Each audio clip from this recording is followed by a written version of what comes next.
Recomeça é o novo disco da fadista Aldina Duarte, que hoje trazemos ao Ensaio Geral, numa altura em que também recomeça o Festival de Teatro de Almada, cujo cartaz vamos conhecer e saber quando poderá ver criações de encenadores como Bob Wilson ou Thomas Ostermeyer em Portugal.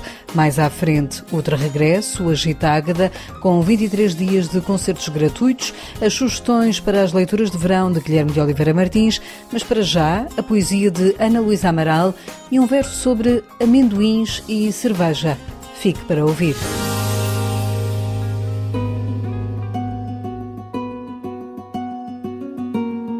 É uma das poetisas portuguesas da atualidade mais aclamadas. Venceu em 2021 o Prémio Rainha Sofia de Poesia Ibero-Americana. Ana Luísa Amaral acaba de lançar O Olhar Diagonal das Coisas.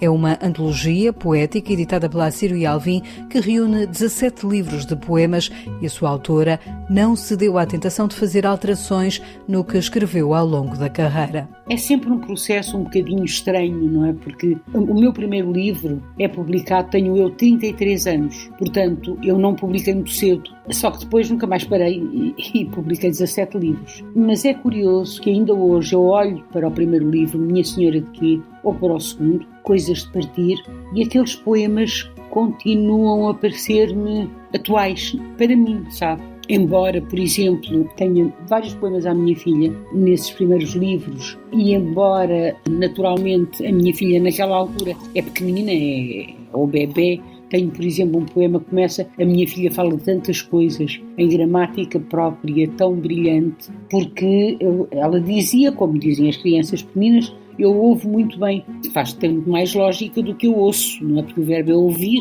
então eu ouvo. Isto para lhe dizer que realmente eu não renego rigorosamente nada daquilo que publiquei em 1990. Há muitos poetas que olham para trás e que, ao fazerem uma antologia, afinam as coisas, retiram versos, retiram poemas, arrependem-se daqueles primeiros livros de poemas que publicaram. Eu não me arrependo de nada. Está tudo exatamente igual. Eu não sei se realmente não terá tido a ver com isso. Quer dizer, 33 anos a pessoa já tem uma maturidade que não tem aos 19 ou aos 20, não é? Tal como o Fernando Pessoa, também Ana Luísa Amaral diz ter uma arca cheia de poemas inéditos. Nunca me senti pressionada para publicar.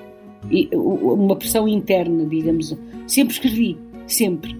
Portanto, os poemas de Minha Senhora de Quê são poemas muito escolhidos dentro de entre centenas de poemas que eu tinha. Aliás, eu tenho ali 2 caixas enormes com poemas totalmente inéditos que nunca publiquei. Nunca. É a minha arquinha. É claro que é sempre um bocadinho emocionante ver poemas que se escreveram, estar a rever, não é? Poemas, ou a reler poemas que se escreveram há 30 e tal anos, mas eles tiveram o seu momento, a sua época, e além disso, eu acho que muitos deles se mantêm, para mim, ainda atuais. Com alguns livros com temática bíblica, Ana Luísa Amaral fala das diferenças que sente que a poesia sofreu ao longo dos anos. Há uma diferença muito grande. Vou-lhe dar um exemplo. No meu 5º livro, que se chama Às vezes o Paraíso, tenho uma secção intitulada A Leste do Paraíso. São poemas da Bíblia, ou poemas que dialogam com a Bíblia. E há um deles que se chama A Leste do Paraíso, precisamente, que é sobre Caim e o assassínio de Caim do irmão, o assassínio do irmão. Em 98, o poema dizia assim: antes de ser tudo e livre do que bom, mas humilde, assim pensou então e agiu. E o Oriente lhe foi destinado, terra de 1000 castigos, de difíceis colheitas, mais suor. Só depois descobriu que lá o sol nascia e que podia falar das coisas todas. Este poema é escrito, tenho eu 38, 39, 40 anos talvez. Quando publico Ágora, há 2 ou 3 anos, que tem também poemas a dialogarem com cenas bíblicas, este poema foi pedido emprestado a esse livro. E agora repare na diferença, Maria João. Antes de ser tudo e livre do que bom, mas humilde, assim pensara então e agira. E o Oriente lhe foi destinado, terra de 1000 castigos, de difíceis colheitas, mais suor. Só depois descobriu que lá o sol nascia e que podia falar das coisas todas. Mas com quem? Ou seja, este, mas com quem, eu julgo que é isso. O outro começa cada vez mais a entrar na minha poesia. Com livros traduzidos em várias línguas, Ana Luísa Amaral já venceu, entre outros, o Prémio Literário Correntes de Escritas, o Grande Prémio de Poesia da Associação Portuguesa de Escritores, o Prémio Virgílio Ferreira ou o Sá de Miranda. A sua obra, reunida na antologia O Olhar Diagonal das Coisas, tem inspiração de uma das suas poetisas prediletas. Emily Dickinson tem um poema muito bonito que diz assim, muito belo, que diz assim: Tell all the truth, but tell it slant. Ou seja, diz toda a verdade, mas dila oblíqua. É em diagonal, no fundo. É para mim das grandes definições de poesia. Ou seja, a poesia não mente. A poesia finge, são coisas diferentes, não é? A verdade está lá toda, mas está contada de uma forma diagonal, porque ela foi propositadamente também escrita na diagonal. O olhar diagonal das coisas vem de um poema que se chama Amendoins, e vem também de uma leitura encenada, de uma encenação de Nuno Carinhas, da minha poesia, encenação essa que foi, portanto, os poemas foram escolhidos por Rosa Maria Martelli e pelo meu grande amigo Paulo Eduardo Carvalho, que infelizmente faleceu. Na memória de Ana Luísa Amaral habitam muitos poemas, de outros e seus. Este verso, O Olhar Diagonal das Coisas, a poetisa foi buscá-lo a Amendoins, que recitou nesta entrevista. Não sou capaz, bem tento que ele venha, o tal olhar diagonal das coisas, mas as pessoas surgem tão sérias, tão capazes nos seus discernimentos. À minha frente agora, por exemplo, um grupo com cerveja e amendoins. Se fosse um tempo antes, conseguia fazer de amendoins um qualquer tema, descascar um poema devagar, feito de amendoins, cerveja e gente. Mas tudo me parece tão normal, e os amendoins coisas sensatas, apanhados do prato vorazmente, entre gestos nervosos e correntes conversas baloiçadas. Pode descobrir mais da poesia de Ana Luísa Amaral na antologia O Olhar Diagonal das Coisas, editada pela Assírio e Alvim.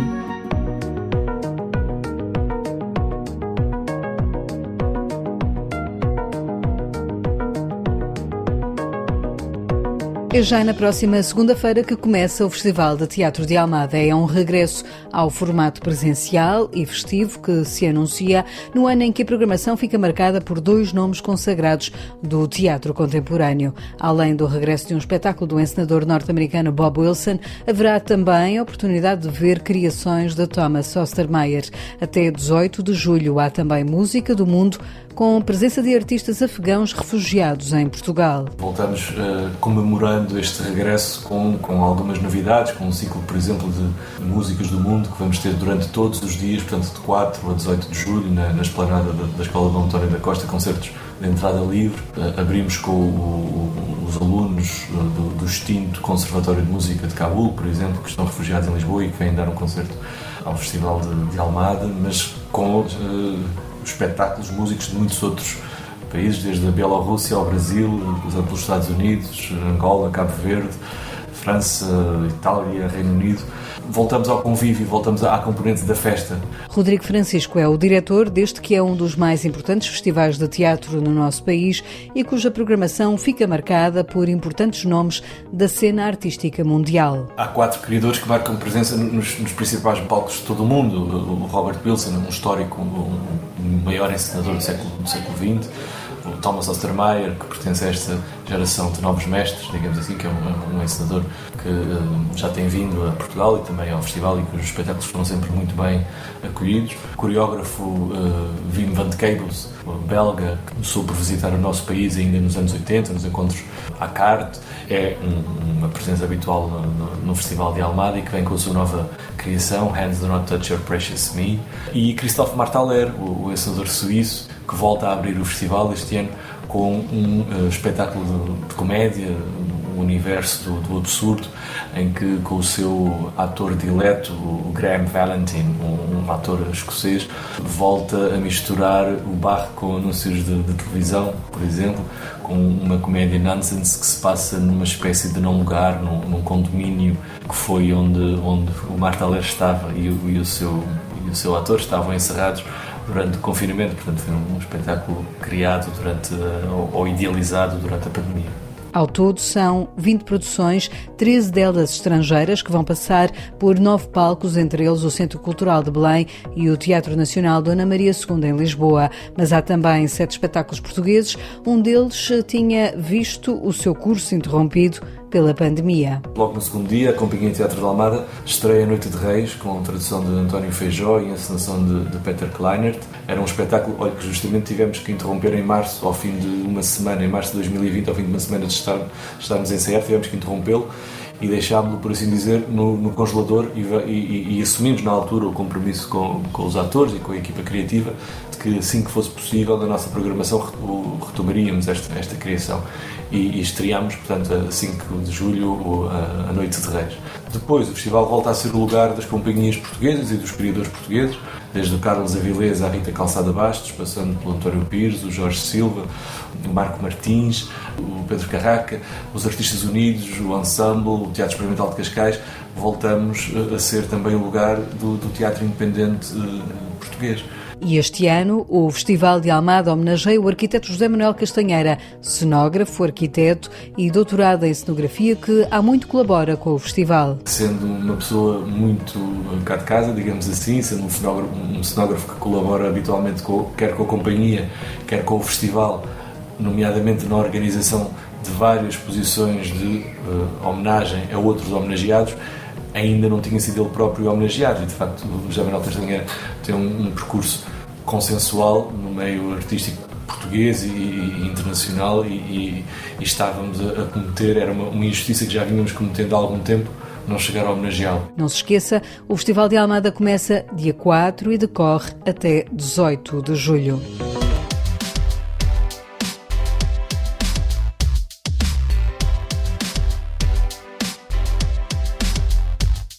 Depois de uma interrupção por causa da pandemia, está de regresso o Agitagda. A 15ª edição do festival começa este sábado e decorre até ao próximo dia 24 de julho. São 23 dias com um cartaz musical que contempla nomes como Pedro Brunhosa, os Alphaville, Rui Veloso, Nobel, Sara Correia, entre outros. São esperadas 200.000 pessoas ao longo dos dias. Edson Santos faz alguns destaques da programação para toda a família. Destaco aqui a animação de rua, que acontece um pouco por toda a cidade durante estes 23 dias, principalmente aos fins de semana.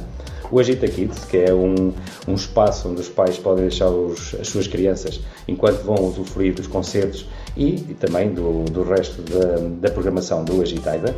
Depois a arte urbana, que é com algumas instalações de artistas como o Milo e como o Bordal II, e também os nossos chapéus, os chapéus de chuva ou chapéus de sol, que estão colocados nas várias ruas da cidade e que tantas fotografias e tanto nome têm dado à Águeda. O Agitagda regressa com um cartaz musical bastante diversificado. São concertos diários a partir das 10 da noite com entrada gratuita. São todos espetáculos com entrada gratuita. Esperemos nós sejam do agrado de várias gerações, porque temos desde a música mais moderna, digamos assim, como por exemplo o Julinho e o Bispo, ou o Extense, para outros públicos, como o Pedro Brunhosa, os Guano Apes, o Rui Veloso, temos aqui a falar da Nena também, e depois o Maninho, Caretes, os Alphaville, que vão encerrar este evento, a Luísa Sonza. São concertos diários, todos os dias a acontecerem a partir das 10 da noite e na tenda do Agitagda, do Palco Agitagda, no 1º de maio. E são gratuitos, assim como todo o evento.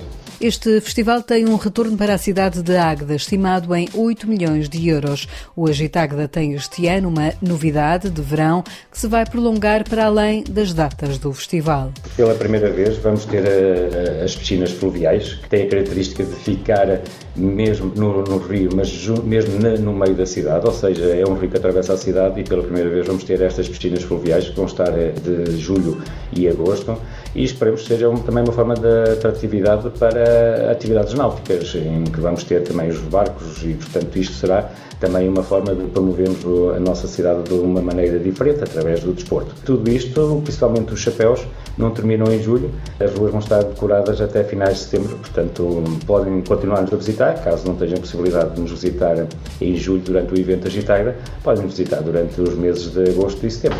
Um convite de Edison Santos para uma visita à Águeda durante ou já depois do Agitagra, que começa amanhã e que tem como imagem de marca a rua com os chapéus de chuva coloridos.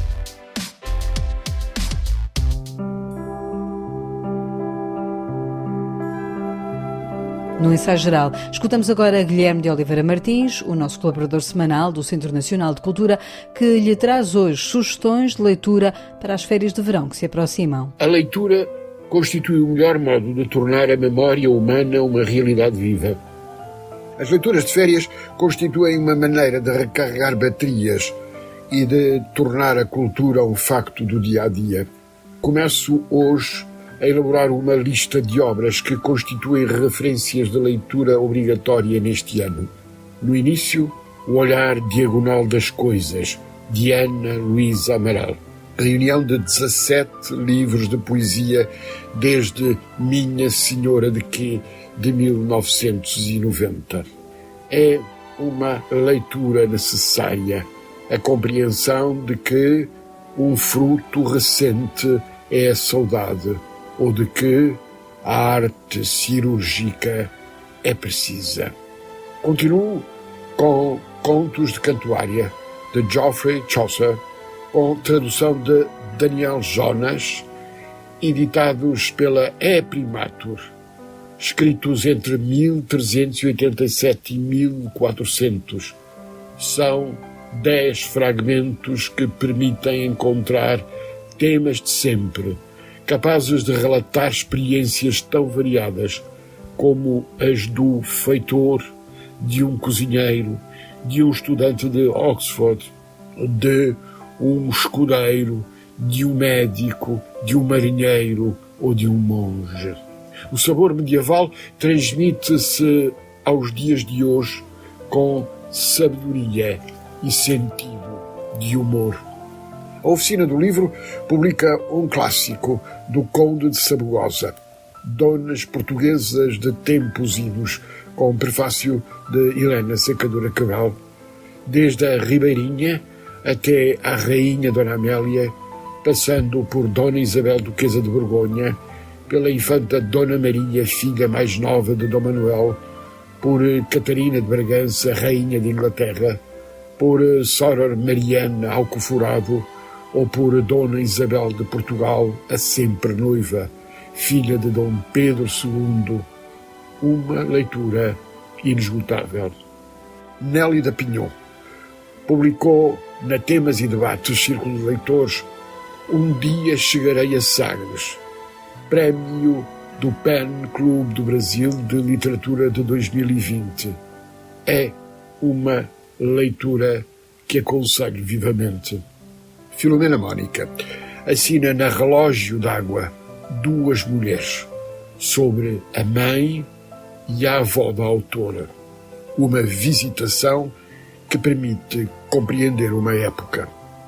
A Tinta da China publica de Mário Domingues A Afirmação Negra e a Questão Colonial, 1919-1928. Um livro pioneiro. Acaba de ser publicada pela Relógio d'Água a tradução de Jorge Vaz de Carvalho, de Ulisses, de James Joyce, neste ano em que se completam 100 anos sobre a sua saída. No ano do centenário de José Saramago, é indispensável a leitura da revista Colóquio Letras da Gulbenkian, número 210.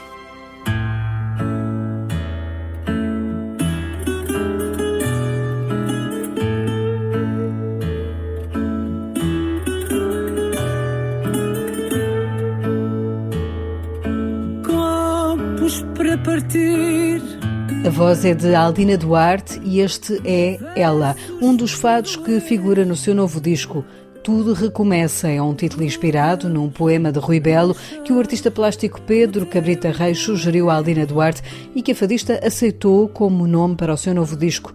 Depois da vivência da pandemia e de tudo o que viveu, à fadista o título encaixou que nem uma luva. O disco foi uma necessidade que eu tive de simplesmente cantar, porque já não havia cotidiano a cantar no Senhor Vinho, nem concertos. Quando houve uma abertura ali em 2020, no fim do ano, reagendaram-me 7 concertos que tinham sido cancelados e eu fui cantar para aquelas plateias de máscara e a 30% e não sei o quê, e toda a circunstância do que tínhamos vivido até ali e do momento e do contexto do concerto, a verdade é que transformaram completamente o meu registro emocional daquelas histórias que eu cantava há muito tempo. O que aconteceu foi que eu achei que aquilo foi uma transformação radical e a um ponto que me surpreendeu. Houve momentos que eu nem tinha noção se tinha cantado a letra certa, ao ponto que se tinham transformado ou aquela poesia, aquelas histórias, naquelas circunstâncias duras que todos vivemos. Aí tive uma ideia que foi, primeiro, tentar perceber o que é que estava a passar e percebi que era de facto isso. Eu sou o tipo de intérprete que canta com tudo o que é e que vive, portanto...